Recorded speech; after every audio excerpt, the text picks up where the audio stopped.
OG Diaz, isiniwalat ang gustong aminin ni Kim Chiu at Paolo Avellino tungkol sa kanilang relasyon.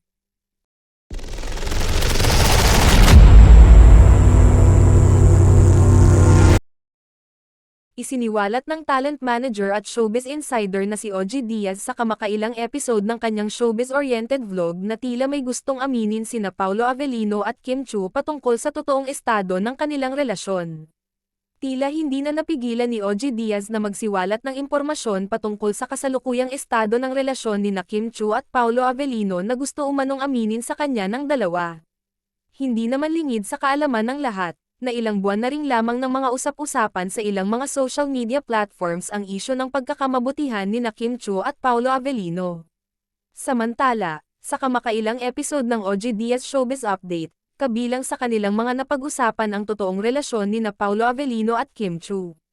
Marami na rin kasi ang nakapansin sa body language ngayon ng dalawa, maging si OG Diaz ay may napansin rin umanong kakaiba kina Kim Chiu at Paolo Avellino, lalo na't aminado siyang tagahanga rin siya ng dalawa. Hindi rin naman maitatanggi na napakalakas talaga ng chemistry ng tambalang Paolo Avellino at Kim Chiu, kaya naman hindi na umano katakataka na magkaroon sila ng sunod-sunod na proyekto na pagbibidahan. Samantala, hindi na rin naman umano katakataka kung sakaling magkahulugan ang loob ng dalawa dahil sa madalas nilang pagsasama at pagkikita. Wala rin namang masama kung sakaling mayroon ng relasyon ang dalawa dahil parehas naman silang single.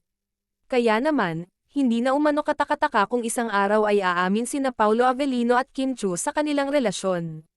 Ayon kay OG Diaz, hindi na umano siya magtataka kung sakaling darating ang araw na tuluyan nang ipapaalam ni Kim Chiu at Paolo Avellino sa publiko ang kanilang relasyon. Lalo na ngayong tila may sinasabi na umano ang kanilang mga body language.